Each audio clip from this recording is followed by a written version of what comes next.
नमस्कार, बहुत बहुत स्वागत आपका। आप देख रहे ललकार, आपके साथ मैं हूं कुणाल गोस्वामी। तो जैसे जैसे 13 फरवरी की तारीख नजदीक आ रही है, वैसे वैसे एक बार फिर किसान आंदोलन की आहट सुनाई दे रही है। आंदोलन को लेकर हरियाणा और पंजाब के किसान संगठन लगातार युद्ध स्तर पर तैयारी कर रहे हैं।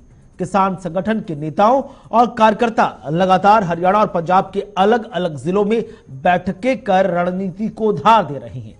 इधर आंदोलन के लिए 15 से 20 हजार किसान 2000 से 2500 ट्रैक्टर्स के साथ दिल्ली कूच करने की तैयारी में हैं। अब आंदोलन के लिए दिल्ली में पंजाब, हरियाणा, राजस्थान, यूपी, केरल, कर्नाटक से किसान आ सकते हैं। दिल्ली एनसीआर में फिर से 12 से 13 फरवरी को लोगों को मुश्किलों का सामना भी करना पड़ सकता है। दरअसल हरियाणा और पंजाब के किसान संगठनों ने दिल्ली चलो का नारा बुलंद कर दिया है और किसान संगठन एमएसपी के लिए गारंटी कानून और स्वामीनाथन आयोग की सिफारिशों को लागू करने समेत अन्य मांगों को लेकर दिल्ली चलो की तैयारी में है। अब क्या इस बार भी पिछली बार की तरह आंदोलन बड़ा रूप लेगा या सरकार किसानों को समझाने में कामयाब होगी? इन्हीं तमाम सवालों के जवाब अपने मेहमानों से समझने की कोशिश करेंगे। समझेंगे कि आखिरकार किसान आंदोलन को लेकर किसानों की रणनीति क्या है और सरकार इस पूरे आंदोलन से डील कैसे करेगी, और विपक्ष में मौजूद कांग्रेस इस पूरे मुद्दे को किस निगाह से देख रही है। इसी पर चर्चा को आगे बढ़ाएंगे, लेकिन उससे पहले कुछ प्रतिक्रियाएं सामने आई हैं, उन पर नजर डालिए। जो ये कर रही है ना, ये पाकिस्तान वाला काम कर रही है। पाकिस्तान वाले बार्डर ला रही है, भी उधर तो उधर हो ना जान, पर किसान नहीं हटते हैं। किसान जरूर जाएंगे। ये सानू कहने भी तुसी सड़क ते बैठ के लोगों को हैरान करते हैं। अज खट्टर सरकार ने 4 दिन पहले ही मतलब ये सड़क रोकतियां। किन्ना क डर लग रहा उन्होंने, कहते डर लग रहा। असी तो कानून है जो साडा ना मोदी ने मसले मन्ने थे, शांतमई मन्ने ते भी थोड़े जेडे कानून है मैं लागू करूंगा, सारे वो करूंगा, पर नहीं वो कर रहे हैं।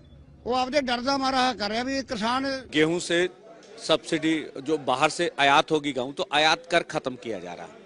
इसी तरह से चने के ऊपर तो ये मुक्त व्यापार समझौते जो सामने आ रहे हैं, उनमें से उन्होंने निर्णय लिया है भी जो भी विदेशों से हमारे देश में फसलें आएंगी उनके ऊपर आयात ड्यूटी खत्म की जाएगी। देखिए, अगर बाहर से फसल आके यहाँ हमारी मंडी में डंप होगी तो हमारी फसलें नहीं बिकेगी, तो ये बात हटानी है। दूसरा, जमीन अधिग्रहण कानून है, उनमें अब किसानों की मर्जी के बगैर जमीनें छीनने का निर्णय लिया जा रहा है। ये तो 2 बड़े सवाल हैं। तीसरी बात है भी एमएसपी खरीद की गारंटी का कानून बनाना, जो मोदी जी ने, माननीय प्रधानमंत्री जी ने मानी थी हमारे साथ बात। इसी के साथ साथ डॉक्टर स्वामीनाथन कमीशन की रिपोर्ट लागू करने का भी माननीय प्रधानमंत्री जी ने वादा किया था। C2 फार्मूले के तहत वो लागू करवाना है। अब गन्ने की बात है कि गन्ने को भी C2 फार्मूले में शामिल किया जाए और जो भी देश की मिलों के पास हमारा देश के किसान का बकाया खड़ा है उसे वापस किया जाए। किसान मजदूर को कर्ज मुक्त किया जाए। अभी लखीमपुर खीरी का इंसाफ हमारे रह रहा है। अब बिजली संशोधन बिल तो अब लागू कर दिए हैं। पोल्यूशन एक्ट से किसान को बाहर निकालना, सभी दिल्ली के केस वापस लेने से छोटी बात से ये भी नहीं मानी गई। आप फसली बीमा योजना, हम कहते हैं सरकार खुद प्रीमियम भर के हमें फसली बीमा योजना से जोड़ ले।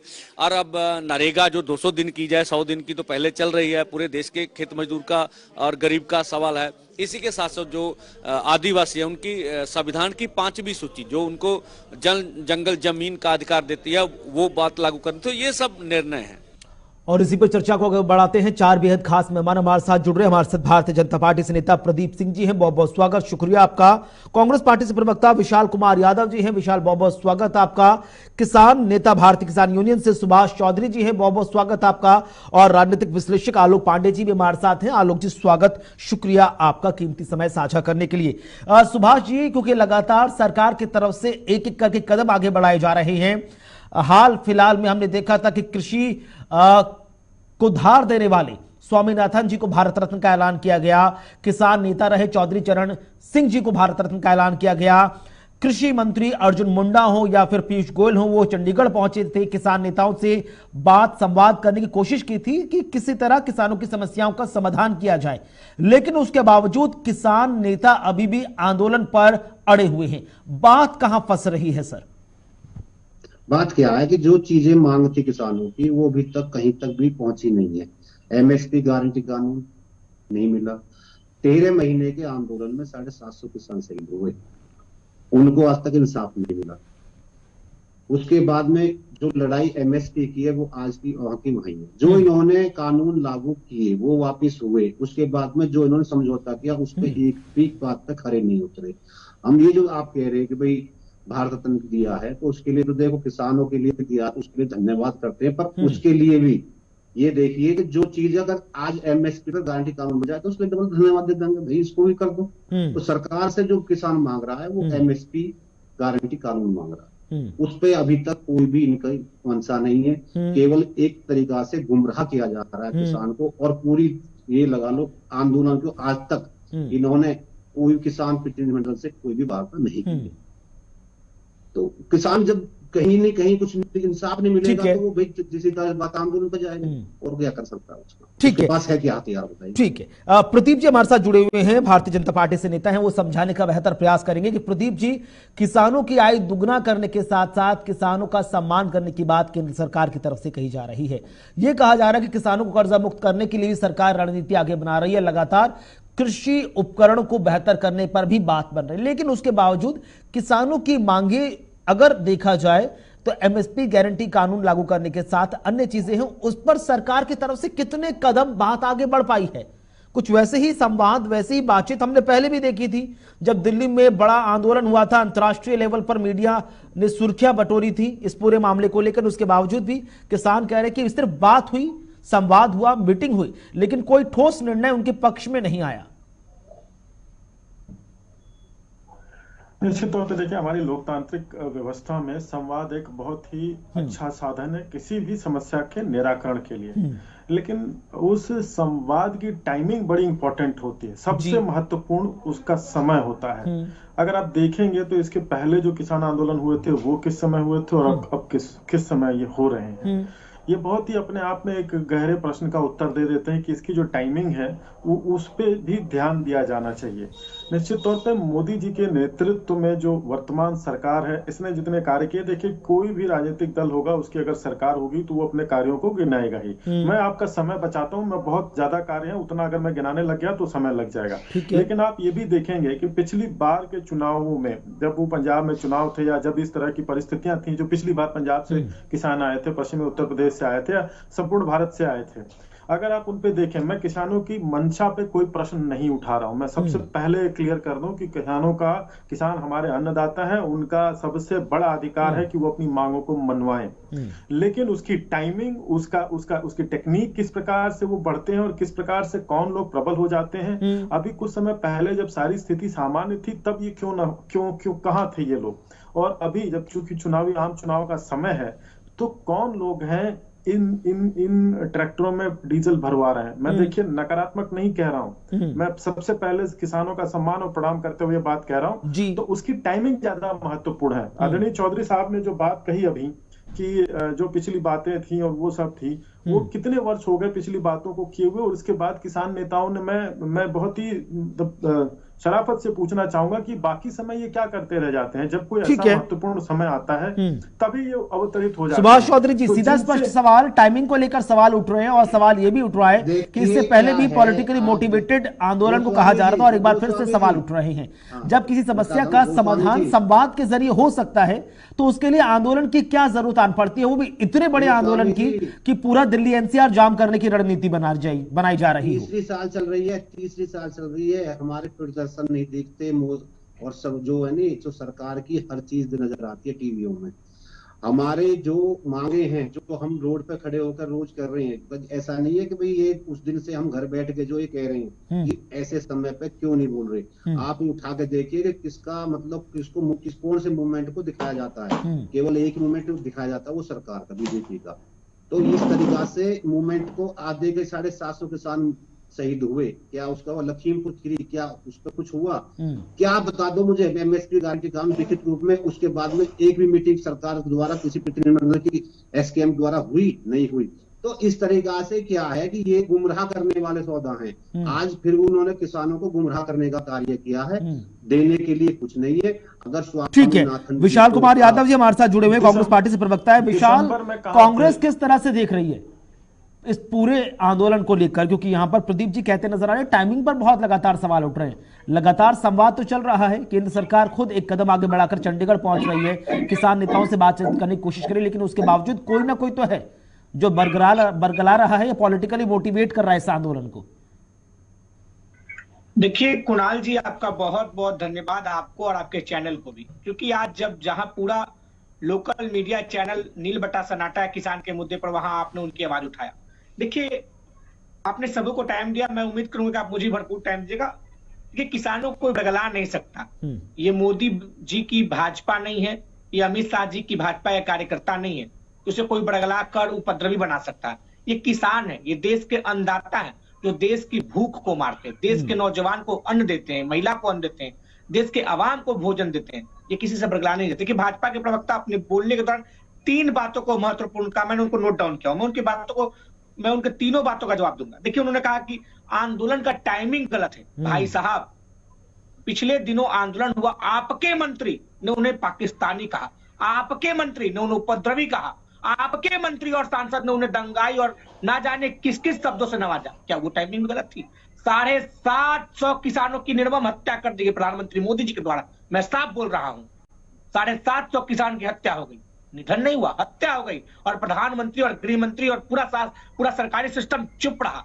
जब सदन में उनको श्रद्धांजलि देने की बात आई तो कांग्रेस के नेताओं ने, कांग्रेस के सांसदों ने उनको श्रद्धांजलि देने का काम किया, और जब अपील की भाजपा के लोगों से तो वहां वो लोग हल्ला करते दिखे, किसानों को श्रद्धांजलि भी नहीं। इन्होंने कहा कि मोदी जी किसानों के लिए बहुत कुछ किए।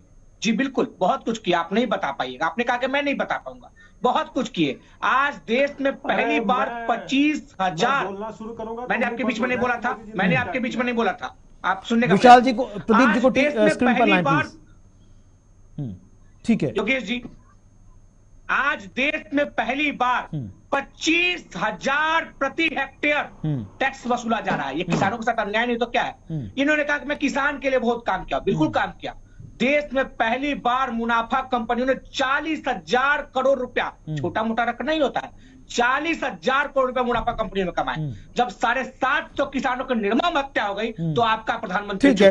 प्रदीप जी आपके सामने है, विशाल जी सीधे काउंटर वो जवाब दे देंगे आपके तमाम जो समस्याएं आप गिना रहे हैं, तमाम चीजें जो गिना रहे हैं। Pradeep ji over to you.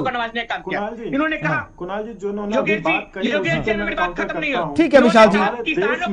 हमारे देश में 90%, 98% किसान ऐसे हैं जिनकी जोत 2 एकड़ से छोटी है। ध्यान रखिएगा, 98% किसान ऐसे हैं जिनकी जोत 2 एकड़ से छोटी है, और उनके लिए जो ये निधि जाती है 6 महीने पे, वो बहुत ही उनको सहायक होती है, ताकि उनको जो है महाजनों से पैसा ऊंचे ब्याज पे न लेना पड़े। अगर 98% किसान जो आऊंगा विशाल जी आपके पास, सुन लीजिए पूरी बात सुन लीजिए। और ये जो बता रहे हैं कि कितने एकड़ पे कितना मुनाफा कमाया, ये कौन से डाटा के आधार पे बरगलाना चाहते हैं? हकीकत बात करिए ना। अब इस बात से कौन इनकार करेगा कि हमारे देश में किसान ज्यादातर मझोले और छोटे और गरीब हैं, जिनकी जो 2 एकड़ से कम है, उनके लिए सरकार ने किया है, उनके लिए बीमा क्या है? ये जो कॉर्पोरेट, ठीक है एक सेकंड विशाल जी, आपके हर सवाल का जवाब देने के लिए प्रदीप जी हैं, लेकिन आलोक जी को भी समय देना पड़ेगा। एक सेकंड विशाल जी, इस तरह से नहीं।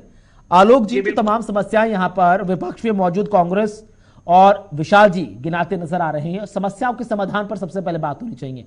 कहने को तो अगर आप नेगेटिव लूपहोल्स गिनाने शुरू करेंगे तो फिर पूरा डिबेट का समय निकल जाएगा। लेकिन अब जब किसानों को सर्वा कहा जाता है और कहा जाता है कि भाई उनकी तरक्की मोदी की गारंटियों में भी एक है, कि भाई जब मोदी जी कहते हैं कि भाई ये मोदी की गारंटी है, तो उन गारंटीज में एक ये भी है कि देश का किसान खुशहाल होगा, तरक्की पसंद होगा और उसकी आय दुगुनी की जाएगी। तो फिर पेच कहां फंसा? देखिए कुणाल जी, किसानों की जहां तक मांग जायज होगी सरकार उसे मानेगी, लेकिन जब किसान के रूप में कुछ लोग किसानों के रूप में आकर के राजनीति करने लगे तो सरकार की उस सीमा का धन्य प्रभु आप दे सकते हैं। धन्य है प्रभु, अगर माता पिता से बच्चा मांगता है धन्य प्रभु मोबाइल दिला दीजिए तो कहते एप्पल का पेड़ है, आपको दिलाओ, और बेटा वो नहीं दिलाएंगे। भाई इस बात की है की जो धन्य प्रभु आप, भारत सरकार ऐसे राजनीतिक विश्लेषक होने से अच्छा तो एक सेकंड विशाल सुन लीजिए प्लीज। ऐसे काउंटर करेंगे तो फिर उनकी बात जब शुरू ही नहीं हुई तो फिर आप काउंटर करेंगे तो फिर उनको बुरा लगेगा ना। नहीं, जब किसानों आपकी का बारी में जब वो अपमान नहीं किया बोले तो तो मैं एटलीस्ट सुन बिल्कुल लीजिए नहीं तो शायद बेहतर ढंग से आप काउंटर कर पाएंगे सर। बिल्कुल, जब आप समय देते कहाँ ठीक है हैं? मैं दूंगा ना, अभी बिल्कुल। सुन लीजिए उनको, एटलीस्ट उनको तो टाइम भी नहीं मिला अभी तक। आलोक जी बात कंप्लीट कीजिए ठीक, please। ओके तो ओके। मेरा जैसे एमएसपी का गारंटी दी जाए एमएसपी की, अब एमएसपी की गारंटी तो 7 साल धन्यवाद। शासन में रही है, अब एमएसपी की गारंटी के रूप में एमएसपी तो आती है लेकिन कह रहे हैं कि उसको कानून बना दीजिए। और उसमें इतनी फसलों में विविधता होती है जो एक रिसर्च है उसमें एक निश्चित में इस तरह की सरकार की प्रवक्ता मत बनी। पहनाया जा सकता है। ठीक है। ये पॉसिबल नहीं है एमएसपी कानून में, ये एक नई तरह की मांग आ गई है, सरकार के साथ संभव नहीं हो पा रहा। और दूसरी बात है, मैं फिर कहता हूँ कि 3 महीने बाद आप जब नई सरकार आ जाए फिर दिल्ली में बैठिए तो आपके टाइमिंग को लेकर अभी गलत है क्या? ठीक है, अब एक सवाल, ठीक है आलोक जी, अब एक सवाल विशाल यहाँ पर यह भी उठता है, नो डाउट आप कह रहे हैं कि भाई सरकार ने किसानों के पक्ष में वो ऐतिहासिक फैसले नहीं लिए जो लेने चाहिए थे, लेकिन जिस समय इससे पहला आंदोलन हुआ था, जब सिंधु बॉर्डर हो, टिकरी बॉर्डर हो, तमाम जगहों पर देखा, तब मौजूदा वक्त में उस टाइम कांग्रेस की सरकार थी पंजाब की, कैप्टन अमरिंदर सिंह आप ही की पार्टी के सर्वे सर्वा थे पंजाब में, तब वो कहते नजर आ रहे थे कि केंद्र सरकार तमाम समस्याओं का समाधान करे ना करे, लेकिन हम जब कांग्रेस के नेता पंजाब में बैठे तो अपने तमाम किसानों का समाधान करेंगे। अगर आज कांग्रेस के तमाम नेता या उस समय की सरकारों ने समाधान कर दिया होता तो किसान क्या बॉर्डर पर फिर से कूच करने की बात कर रहे होते? और अब जब पंजाब में आम आदमी पार्टी की सरकार है, वो आपकी इंडियन लाइंस में सहयोगी है, तो ऐसे में तो फिर आप लोगों भी सवालों के कटघरे में उतने ही खड़ा हो गए ना।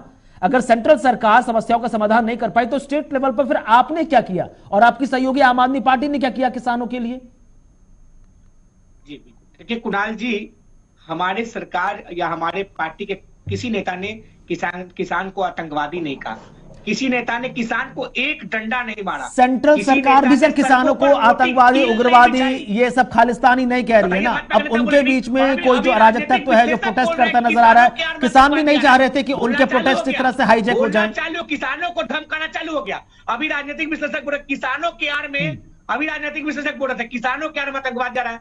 पिछले बार भी लोग बोले थे किसानों का अपमान किए थे। हमने कभी सड़कों पर कील नहीं गाड़ा, हमने कभी किसानों पर लाठीचार्ज नहीं किया, हमने कभी किसानों को आतंकवादी और उग्रवादी नहीं कहा, हमने किसानों के साथ बात किया। हमारे पंजाब में सरकार रणजीत सिंह चन्नी मुख्यमंत्री जी थे, कैप्टन अमरिंदर सिंह मुख्यमंत्री जी थे, हमने किसानों की बात सुनी। लेकिन बताइए, आज भाजपा के प्रवक्ता कहते हैं किसानों के ट्रक में पेट्रोल पड़ रहा है। भाई साहब, आप अनुकंपा पे जी सकते हैं, देश का किसान अनुकंपा पे नहीं है। आप अनुकंपा पे जिंदा रह सकते हैं, आपको अंबानी पाल सकता है, लेकिन देश का किसान को अंबानी नहीं पाल सकता है।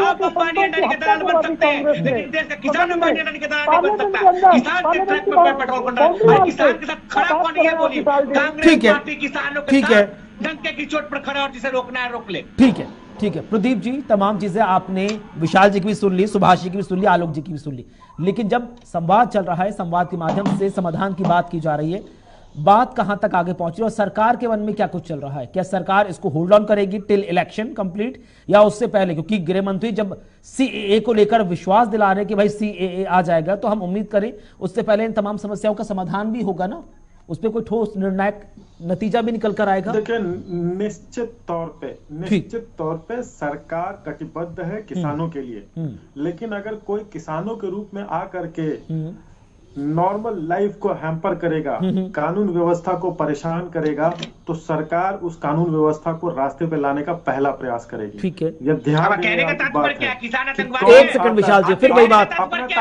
आप अपना तात्पर्य अपने वोट के पीछे रखिए, पहले सुन लीजिए, बाद में तात्पर्य दिखाइएगा। एक्चुअली में क्या है, कुणाल जी, एक बात और दृष्टिगत है यहाँ पे कि राहुल जी की यात्रा चल रही है और उसको इतना भाव मिल नहीं रहा है, तो ये कांग्रेस के लोगों का भ्रम फैलाना, बरगलाना, ये इनकी पुरानी आदत है।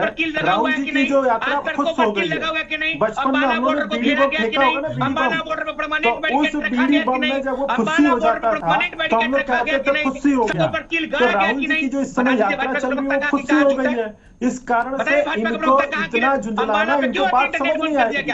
आज क्यों हरियाणा में, हरियाणा में समझ नहीं आएगी। ठीक है, एक सेकंड विशाल जी सुन लीजिए ना, फिर वही होगा, फिर आपको बोलने का मौका मिलेगा, फिर प्रदीप जी बोलेंगे, फिर आप नाराज हो जाएंगे।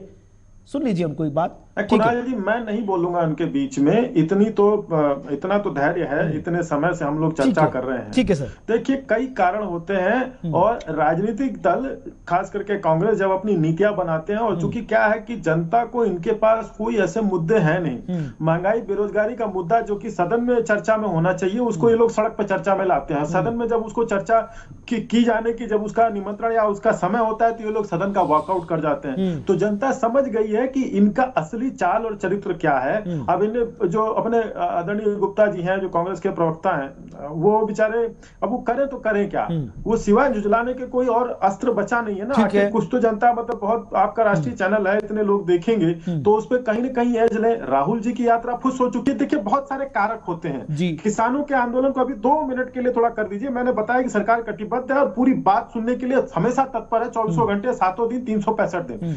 लेकिन अगर मैंने ये भी कहा कि देखिए पिछली बार की क्या स्थितियां हुई थी, आप जाम करोगे, देखिए लोकतंत्र में जाम करना, चक्का जाम करना, अपनी बात रखना एक तरीका है, लेकिन अपनी बातों को रखने के लिए सामान्य जीवन अस्त व्यस्त हो जाए, ये कौन सा आंदोलन कहा जाएगा? सुभाष चौधरी जी, सीधा सवाल है, समस्याएं हैं नो डाउट, उनका समाधान भी सरकार लगातार प्रयास कर रही है, उसके लिए संवाद भी चल रहा है, लेकिन अगर उन समस्याओं के समाधान के लिए जो आम जनमानस है उनको समस्याओं के घेरे में खड़ा कर देना, ये कितना उचित होगा? बताता हूं, किसान कभी नहीं चाहता कि भी हम किसी को दुख दें, क्योंकि किसान दुख नहीं देता, अन्न देता है, पेट के लिए रोटी देता है। हर इंसान तक अपने पसीने को हर इंसान के पेट तक पहुंचाता है, तो वो कभी किसी का गलत नहीं चाहेगा। जब दुखी होता है किसान, जब रोड पर आता है। अभी भी कही थी प्रदीप जी ने कि भाई हमारा देहरिया बहुत अच्छा है, ये देहरिया ही तो है। जब 2020 से लेकर 2024 आ गई, जब चुनाव आ गए, तो जो चीज एमएसपी मांग रहे, एमएसपी नहीं दे रहे। हम मांग रहे कि हम आपको आप एमएसपी पर गारंटी कानून दे दो। उस पे आज तक 2-4 साल के अंदर इनके धैर्य बता रहा हूँ मैं आपको, इतना बड़ा धैर्य है कि 4 साल के अंदर इन्हें किसान से एक भी मीटिंग करने का समय नहीं मिला। उस पर कोई वार्ता नहीं हुई, इतने मुकदमे लगाए, उन पर कोई वार्ता नहीं हुई, लखीमपुर खीरी कांड पर कोई वार्ता न हुई। तो अब जब किसान आता है तो ये क्या पॉलिटिशियन, इनकी पॉलिटिशियन ठीक है प्रदीप जी से नहीं। देखो क्या है मुद्दा है किसान का, और किसान सुनिए, किसान के साथ में कोई नहीं है, किसान खुद अपने घर से चलते आ रहा है। ठीक है। जब दुखी होता है ना किसान, जब चलता है, वैसे नहीं। प्रदीप जी, सीधा सवाल है, इस तरीका से देखो, किसान जब परेशान होगा तब दिल्ली कूच करेगा, अन्यथा किसान खुद कहते हैं किसान और उनके ट्रैक्टर खेत खलिहानों में शोभा देते अच्छे लगते हैं, मजबूरी में उन्हें सड़क और शहर का कूच करना पड़ता है। ये शर्म आनी चाहिए सरकार को। ठीक है सुभाष, खेत में होना चाहिए, ठीक है। अब आपने सवाल कर दिया, सुन लीजिए, आपके जितने 3 से 4 सवाल थे सबके जवाब सुन लीजिए प्लीज। कुणाल जी, देखिए वो किसान नेता हैं, और किसान नेता का क्या है कि कोई राजनीतिक दल नहीं है कि वो 24 घंटे फ्रंट पे रहेगा, उसके प्रवक्ता रहेंगे, उसकी बात रखते रहेंगे साल भर, 12 महीने, हर दिन अगर उनको बुलाया जाएगा तो वो सवाल रखेंगे। किसान नेता है कौन? जो कि अवसर पड़ने पे तो किसान नेता बन जाते हैं, उसके बाद उनकी जो कैमरे, उनके जो स्टिंग बाहर आते हैं, उसमें वो जमीनों की दलाली करते हुए पकड़े जाते हैं, वो अपने उस ऑरा के नाम पे पैसा कमाते हुए पकड़े जाते हैं। तो उनको क्या देश किसान नेता मानेगा? मैं सबसे पहले कह रहा हूं, किसान हर ये कह रहे थे, बहुत अच्छी बात है, किसान अकेला आता है और अकेला निकलता है, लेकिन उन किसानों के नाम पे जो लोग आगे अगुआ बन जाते हैं और बाद में वो दलाली करते पकड़े जाते हैं, तो उनको कौन उनकी कौन सी सरकार उनकी बात सुनेगी, और कौन सी इस देश की जनता है जो उनको वापस सम्मान देगी? मैं किसी व्यक्ति को नहीं कह रहा हूं, आप भी देखिए, हम लोग संवाद के क्षेत्र में और लोग पीछे पकड़े गए हैं, उनकी असलियत देखी गई है, उनके बातों में कितना दम है ये भी देखा गया है। ये लोग आ जाते हैं, लेकिन इनकी असलियत भी तो देखी जानी चाहिए। तो बेचारा वो किसान मारा जाता है ना जो इनको आगे करके अपना इन पे भरोसा करता है। दूसरी जो लखीमपुर की बात कह रहे हैं, तो भाई साहब, अगर आपको न्यायालय पे भरोसा नहीं है, न्यायालय में वो केस है और कोई उस पर कैसे टिप्पणी कर सकता है? जब वो केस न्यायालय में विचाराधीन हो, उस पे उनको पैरोल मिला, फिर वो वापस गया, क्या वो पकड़े नहीं गया? क्या वो संविधान से ऊपर है? नहीं, वो संविधान से ऊपर नहीं है। वही सामान्य धारा है, वही सामान्य बातें चल रही जो किसी अन्य व्यक्ति पे चलेंगी, वही उन पे भी चल रही है। केस में विचाराधीन है, तो उसमें सरकार क्यों इंटरफेयर करे? ठीक है, आपको है लगता तो आप जाइए न्यायालय में, दूसरी और बात करिए उसी के लिए। Done, okay. अब विशाल जी, कांग्रेस पार्टी का रोल क्या है? पिछली बार भी जब किसान आंदोलन हुआ था, तब कांग्रेस पार्टी के जो दिग्गज नेता थे किसानों के आंदोलन पर पहुंचे थे, मंचों पर पहुंचे थे। अब की बार कांग्रेस पार्टी क्या स्ट्रैटेजी लेकर चल रही है? क्या समझाने का प्रयास करेगी सरकार और किसानों के बीच एक मीडिएटर की भूमिका निभाएगी या फिर सिर्फ दूर से तमाशा देखेगी? देखिए कुणाल जी, कांग्रेस पार्टी सबसे पहले उन किसानों का बहुत बहुत धन्यवाद करती है जो सरकार के खिलाफ लड़ने को तैयार हुए हैं। और कांग्रेस पार्टी डंके के चोट पर किसान आंदोलन के साथ खड़ी है और जो हमसे संभव बनेगा हम करेंगे। उनके बंद का समर्थन भी करेंगे, उनके साथ सड़कों पर संघर्ष भी करेंगे, उनके लिए लाठी और सरकार की गोलियां तक खाएंगे, उनके लिए सरकार से तानाशाही रवैये की बातों तक सुनेंगे। कांग्रेस पार्टी किसानों के साथ 24 घंटे खड़ी। ठीक है आलोक जी, क्लोजिंग कमेंट, क्या समाधान आपको निष्कर्ष नजर आता है? संवाद चल रहा है चुनाव से पहले की टाइमिंग पर, सवाल भी उठ रहे हैं। कांग्रेस कह रही है कि हम आंदोलन का साथ देते नजर आएंगे और किसान कह रहे हैं कि भाई हम अपने खेत खलिहानों में ही खुश हैं, लेकिन मजबूर मत कीजिए हमें कि समस्याओं के समाधान के लिए हमें दिल्ली आना पड़े। उड़ान की चौथी चरण जी के समय में भी एक बार किसान दिल्ली गए थे, कई लाख किसान गए थे, लेकिन दिल्ली को पता नहीं चला और वो आंदोलन हो गया और सरकार ने चरण सिंह जी की बात मान ली थी। 60-70 के दशक की बात बता रहा हूँ मैं। तो इसलिए जब वो पिछली बार किसान गए तो लाल किले पर हमला हो गया किसानों ने। क्या किसानों का एक चरित्र है कि लाल किले पर हमला कर दे, ट्रैक्टर ले जा करके ऐसे जैसे कि हम बॉर्डर में चढ़ा दे? ये किसानों का चरित्र नहीं। किसानों का चरित्र वो था जो चौधरी चरण सिंह जी ने किया था। दिल्ली को पता ही नहीं चला, लाखों लोग एक मैदान पर इकट्ठा और अब उम्मीद करते हैं कि आने वाले वक्त में जिस तरह से किसान अपनी तमाम समस्याओं के समाधान के लिए आंदोलन का रास्ता अख्तियार कर रहे हैं, बेहतर होगा कि संवाद और वाद के जरिए इस पूरे मामले को सुलझाया जाए। बहुत बहुत शुक्रिया आप चारों खास मेहमानों का चर्चा में शामिल होने के लिए। समय इतनी ही इजाजत दे रहा था, अन्यथा